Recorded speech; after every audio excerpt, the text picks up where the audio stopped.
From Dayton, Ohio's Montgomery County Jail, where not one, but two prisoners were pepper sprayed while restrained in chairs. I can't breathe, help me. To Pike County, where a deputy pepper sprayed and punched a prisoner in a restraint chair. To here in Hamilton County, where an inmate who suffered from sickle cell anemia died while strapped into a chair. It makes no sense. A growing number of people are now speaking out against the restraint chair itself, a device that completely immobilizes inmates by strapping in their arms, legs, and torso. Those speaking out include attorneys. The jail gave him a death sentence. An international human rights group. So you want them banned at prisons and at jails across the U.S.? Exactly. And families. And I'm left with a horrible memory on what they did to my son down there. Lisa Britt's son, Tommy, was hooked on heroin and began to steal to pay for his addiction. He hated that he became who he was. Tommy was convicted of burglary in 2015. A year later, he was on probation when police stopped him for a traffic violation on Ronald Reagan Highway. He violated his probation. By not going to see his probation officer. Tommy was arrested and booked on October 26, 2016, here at the Hamilton County Justice Center, where jail and medical records reveal he began suffering from and was treated for heroin withdrawal. Lisa was relieved that her son was off the streets and would get medical help for his addiction. As bad as that sounds, yeah, I feared for the, possibility, of him coming up dead. But medical records would later reveal Tommy was dying, not directly from the heroin, but from a hidden infection called endocarditis, caused by bacteria that's injected through the needles of addicts, which attacks the heart. Antibiotics and surgery could have saved him, but no one, not even Tommy, knew he was suffering from this deadly condition. Having trouble breathing, and he felt like he was going to pass out. According to court records, on October 31st, 2016, at around 7:15 p.m., Tommy called for help and was found unresponsive on his cell floor. After resuscitating him, Tommy had trouble standing, but a nurse determined there was no medical condition, that Tommy was simply detoxing. That's when a sergeant, along with the nursing staff at the jail, ordered Tommy to be placed in the restraint chair. Why would they do that to him? He got treated like a prisoner at war for asking for help. Jail and medical staff say he was placed in the chair for his own safety and to prevent him from committing any acts of self-harm. Tommy remained in that chair for 2 to 3 hours. When he was removed, he was placed on suicide watch, where he was monitored, but according to court records, it appears that his vitals were not taken. At 6 in the morning on November 2nd, Tommy was found in his cell, disoriented, with what appeared to be vomit and urine on the floor, and an extremely elevated pulse of 165. A nurse made the call to send Tommy to UC Medical Center. This is security camera video at the jail, showing Tommy being escorted to an ambulance. It would be among the last images of Tommy alive. I got a call from the doctor at university telling me I better get up there. My son's probably not going to make it.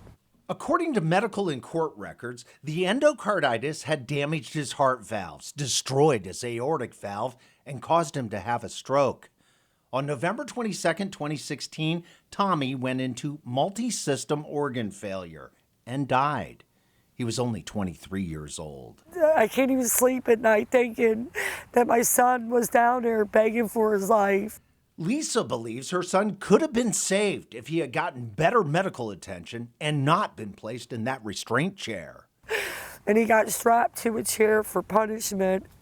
I can't get over that. Her then attorney, now Judge Jennifer Branch, agreed and filed this wrongful death lawsuit in U.S. District Court, claiming deliberate indifference, negligence, and medical malpractice. Every human being has the right to live. The jail gave him a death sentence. But late last month, a federal judge issued this summary judgment, throwing out Lisa's lawsuit, ruling there is no evidence the staff subjectively knew Britt was suffering from anything other than heroin withdrawal, noting the claim that placing Tommy in the restraint chair was punitive had no factual basis and was consistent with written policy. Lisa disagrees with the decision. There's no way that nobody should be treated like that. Lisa now visits her son here at St. Joseph's Cemetery in Price Hill, And he knows I'm fighting. promising to continue the fight against a chair that restrained her son when he needed help the most. He knows I loved him with all my heart. He knows that. He was my boy. Duane Pohlman, Local 12 News.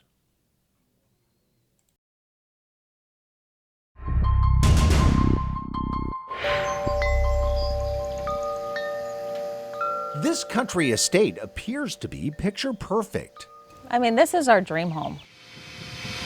But government air monitors across the area reveal invisible radioactive particles are blowing in the wind here, threatening to tear apart the world Elizabeth and Josh Lamerson built for their two sons. They trust in us to take care of them. How scared are you? Very scared for our children. You gonna move?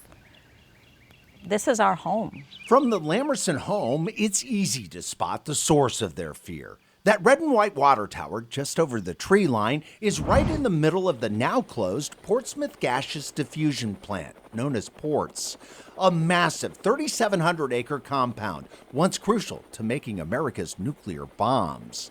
The U.S. Department of Energy, or DOE, says there's no threat from the radioactive uranium and other materials that were processed and disposed of at ports.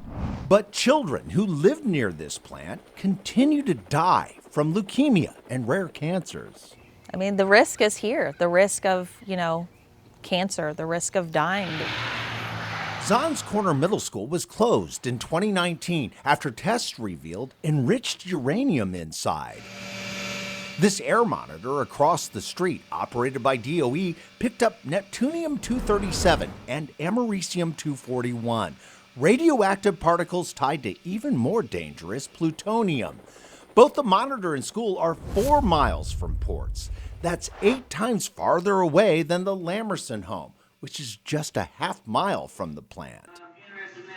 In public meetings like this one on April 27, 2019, DOE representatives suggested the enriched uranium and other radioactive particles might not have come from the plant, but from common items like smoke detectors, which have low levels of americium, or more likely, they said, from fallout that dropped decades ago during America's atomic bomb tests.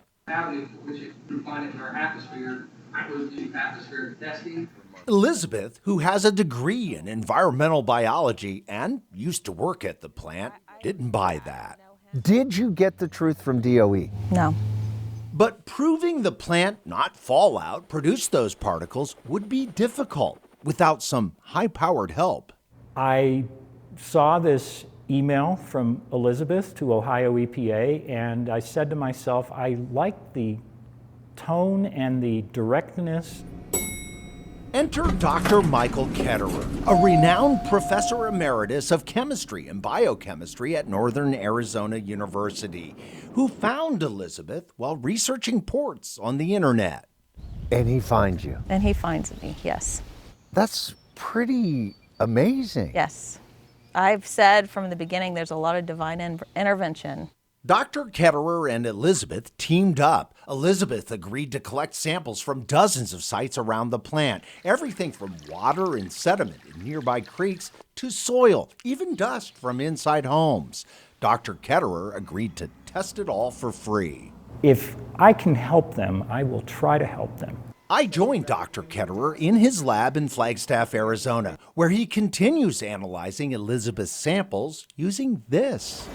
A mass spectrometer, a device that incinerates material, forcing it to give up its atomic secrets. I know very well that there is an awful lot riding on these measurements. Particles from ports have a unique signature, identified in several government studies. So does fallout from those atomic tests. Using those formulas and his spectrometer, Dr. Ketterer pinpointed the radioactive signatures in the samples Elizabeth sent, allowing him to make a definitive discovery that he says upends DOE's statements. It's impossible. It's absolutely impossible for the source of this to be nuclear weapons testing fallout.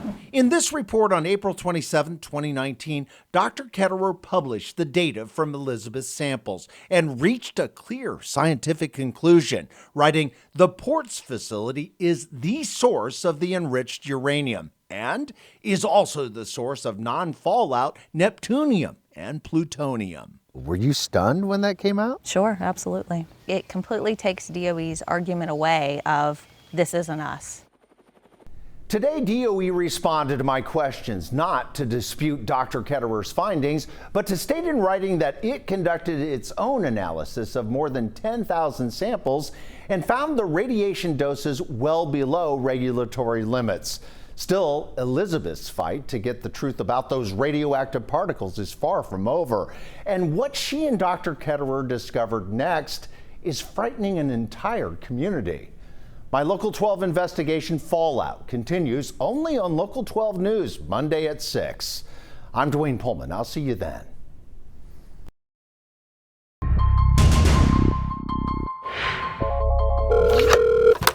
In our newsroom, the phones ring a lot. On April 1st, Katrina Bell, a single mother, was on the other end, and she was desperate. Did you pray I did. that someone would listen? Yes. What'd you think when I called you right away? After we got off the phone, I cried. Katrina had been driving hard for years to take care of her two boys. I'm a single mom. No child support, no extra help. She worked lots of jobs, including Uber. She was good at that. What was your rating? It was a 4.98 Out of? out of 5. Then COVID-19 hit. Like, everything pretty much shut down. Katrina's income was gone.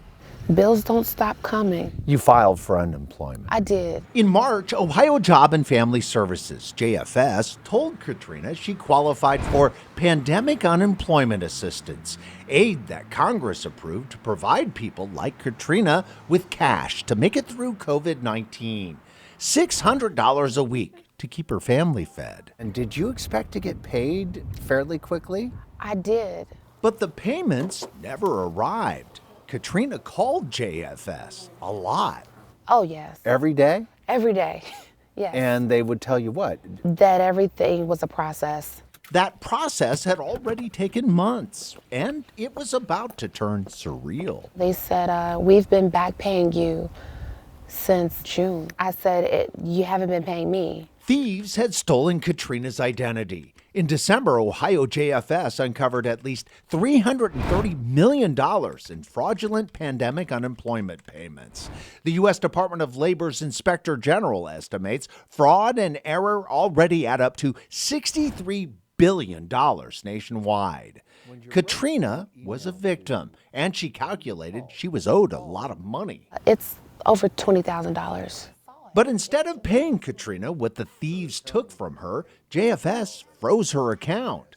I feel stuck. And gave her no promise of ever getting her money. I just cried. It's emotional. What do you want me to do? Help be my voice. That's exactly what I did. Now I was the one on the phone. It's Duane Pohlman. Calling JFS and sending nearly a dozen emails. I even sent Katrina's claim numbers. I was assured they would be passed along right away. Just 3 weeks later, we got the money. $16,437 deposited directly into Katrina's bank account. Less than she calculated. Katrina still owed $1,800, but it beats the funds she had before that deposit came through. $26.11, all you had. $26.11. Katrina recorded the moment when she shared the big news with her sons. I'm really happy. I honestly can't believe that it worked out the way it did. Katrina's now driven to catch up on a year's worth of bills and says she's ready for a new journey. thanks to the call, From the bottom of my heart, thank you. that solved it all. You're a God sent, you're heaven sent. Duane Pohlman, Local 12 News.